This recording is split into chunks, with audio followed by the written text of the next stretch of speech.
a book review about headhunters of northern Luzon. From Ifugao to Kalinga, a ride through the mountains of northern Luzon. This book contains the experiences of an American soldier, Cornelius David Wilcox, in traveling to highlands of northern Luzon. It contains his experiences together with the description of the people, the places they have been, the trails they have tracked, the villages, and the beautiful sceneries they have saw in their journey to reach the highlanders of northern Luzon. The book also contains the traditions and the beliefs of the hillmen. The author of the book, Cornelius David Wilcox, an American Army officer and scholar born at Geneva, Switzerland. He graduated from the University of Georgia in 1880 from the United States Military Academy in 1885 and Artillery School in 1892, and in 1913 studied at the University of Grenoble. He served in Santiago Campaign in 1898, at Manila from 1908 to 1910, and at West Point as Professor of Modern Languages. He was promoted Colonel in 1914. At the outbreak of the World War I in August 1914, he was in Spain and rendered valuable assistance to the U.S. diplomatic service by helping Americans stranded by war to relocate to the United States. He was elected an honorary member of the Georgia Society in Cincinnati in 1980. Chapter 1. The wild men living in the northern Luzon and the construction of roads from trails and the different family or groups of Igorot. The details of Chapter 1. Chapter 2. The journey and preparations in inspection of the trails and the inhabitants. Setting out from Baguio to Benguet Road to Bued River to Pangasinan. There are beautiful arches and decorations are shown. At the end of the road of Pangasinan, they travel through Agno River where they arrive in Tayug and San Francisco where people provided them reception.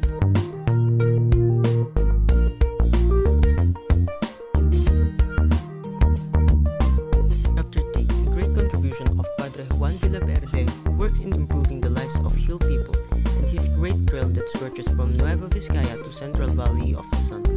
The journey to the mountain and the different views they saw and the arrival in Nozo, a resting place on the mountain.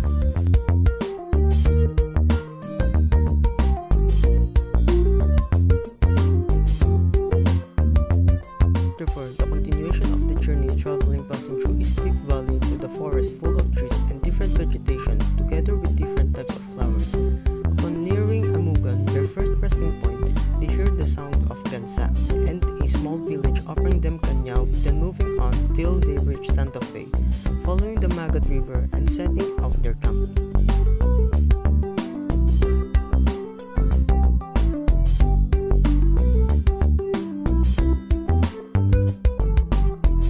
Chapter 5. From Bone, a Christianized village, they reach Aritaw, an old town where the residents talk about bubud, a native fruit made from rice. After a short ride, reaching two blocks where they met American officials and went to Presidente's house, finally going a trip to Campote.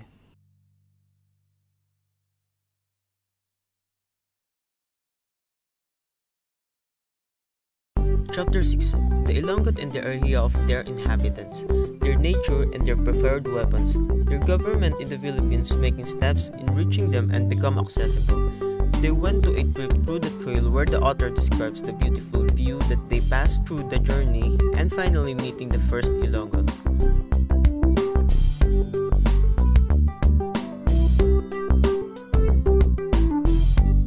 Chapter 7. The unexpected visit of Ilonggot men into their camp and the school were in Campote under a Christianized Filipino teacher teaching the students how to weave, garden, etc.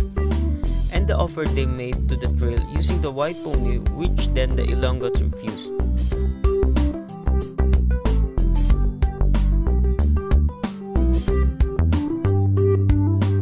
Chapter 8. The appearances of Ilonggot warriors, clothing of females and their problems in breath. Then the traditional warrior dance in which two simulates an actual fight in a graceful way, and after the fight, they visited the school to see what the children are doing and also to relax as they depart. They noticed that old women are absent during their departure.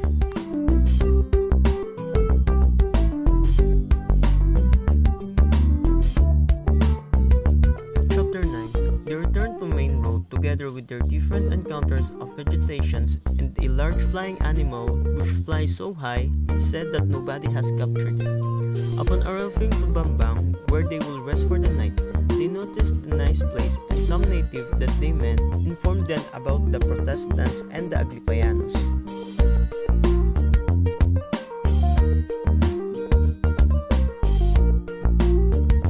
Chapter 10. The crossing to Magat River and the amazing view they had while at it. After their enthusiastic reception in Bagabang, where they had the first halt of the day. Upon reaching Bagobong, they listened to the speeches and reports. After, at noon, they rode to Solano passing through a muddy swamp. They have to cross a bridge in order to reach Bagabang, and from there, they listened to the complaints of the local about poverty.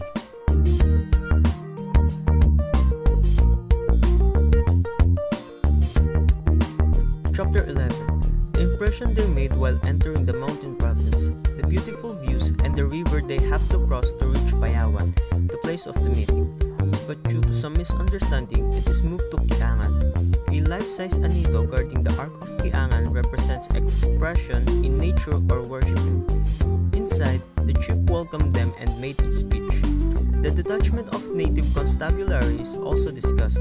The chieftains visited them to investigate about a spear, and afterwards they are invited to drink and dance.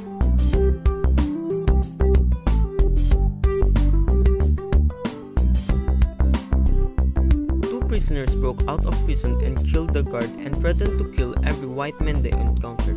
The examination of Ifugao houses, the people assembles, and the dancing began. The people listened to the speech of the orator concerning the incident that morning and were asked to behave properly. After that, the distribution of white paper onion which the people attached to their hair to appeal gracefully. The headhunter dance was done by men with their weapons and beating of curved instrument, and that kanyao is conducted in special events, and their arrival is said to be kanyao.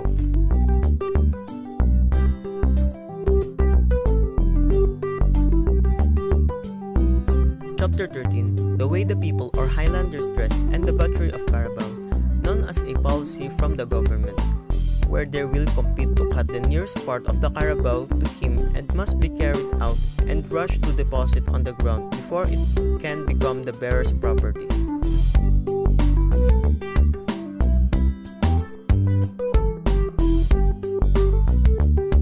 Chapter 14. The way they held funeral of Aligayan, the soldier killed in prison, the possession of their deities and their behavior while under possession, and the jipag, little images.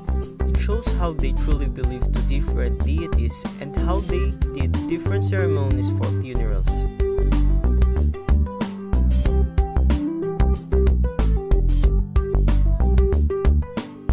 Chapter 15. The journey going to Silipan Ifugaos at Andangle. They passed through Ilibao River and a mountain. Then they stopped to their rest house at Sabing and met a few Cabecillas, and they knew that Ifugao are very hospitable and courteous people. Then they described the surrounding structures.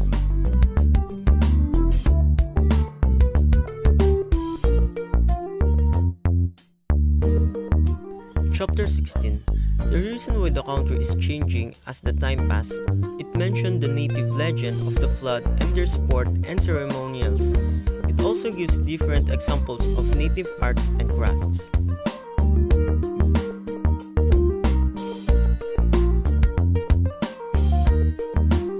Chapter 17. They traveled to Bontoc at May 7th, which is a rainy day. During their trips, they saw several bat traps of Highlanders. Highlanders used it for supply of meat. When they were leaving Ambawan, they passed on a difficult trails until they reached Talubin, where they were warmly welcomed by Bishop Carol of Vigan, together with his priest, and they gave their first impression of Bontoc Igorots.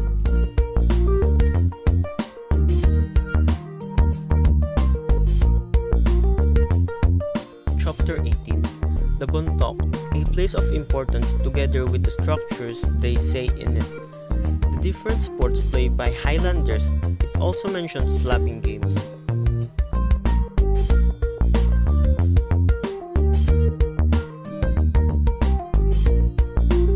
Chapter 19. The native village village and the description of the houses, the definition of pitapit and lumawig.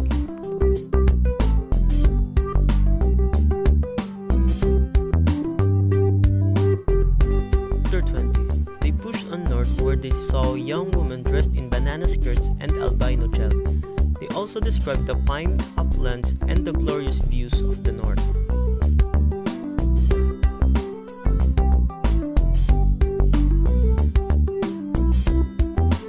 Chapter 21. The deep valley they saw. They also described the bubut, a poor rancheria, the escort of boys, the descent of Tinglayan hills, how Tinglayan held sullen reception, and what was their impression to Bangan.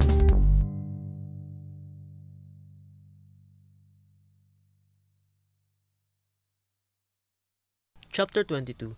The splendid appearance of Kalingas and Kalingas dancing, how the people of Lubugan is well suited on a gigantic terrace-like slope, what Basi is, why women are wearing basals, and how beautiful the houses there in Kalinga.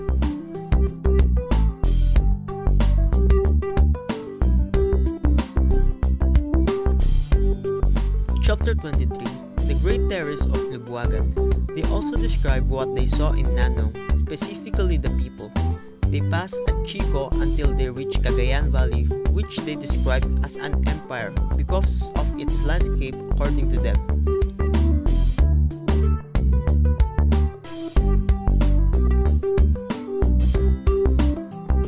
Chapter 24. The valley furnishes with the best tobacco of the island. It also tells that Tugigaraw is still retaining traces of its wealth and importance in the great days of the tobacco monopoly. It also introduced Barangayans, island of Fuga and Apari. This chapter also tells their final trip going to Manila.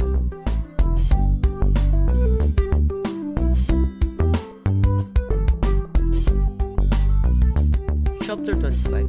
The Highlanders and the origin of their effort to improve the Highlanders' condition, the distaste of lowlanders to the Highlanders, and the transfer of control of wild tribes to Christianized Filipinos, the comparison of their course with that of Japanese in Formosa.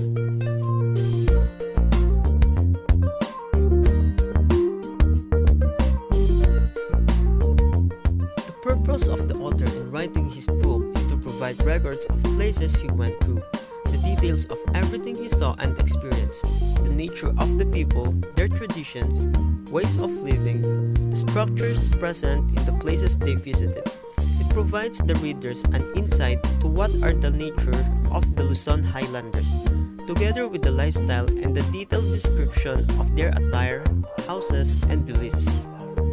The author of the book did not use primary and secondary sources, because his book acted as his journal during the trip. The content of the book is based on his own observation and experiences through the journey. The author described the topics of each chapter of the book, straight to the point on how he sees the things, events that happened, structures, and the sceneries on their trip, with the use of descriptive words. The author is not biased. He only put what he have seen with a complete description, elaborated and explained it using descriptive words. The book is easy to read. The author uses simple English terms. The Tagalog terms are well explained and elaborated. The author did a great job in explaining and providing description of the Highlanders of Northern Luzon. Each chapter of the book is divided into parts. The sequence of events that happened are listed for a guide. The book is useful for those who want to learn about the Highlanders and their cultures in the past. The journey of Cornelis de Wilcox is the most memorable aspect of the book. His experiences throughout the trip and the detailed description he made in his every contact, whether it's people or the places. The concept of the book is also good. The trip to which they socialize with the headhunters and record everything that happened in the trip. According to him, Highlanders are not savages, but are very hospitable, courageous, and uncomplaining people.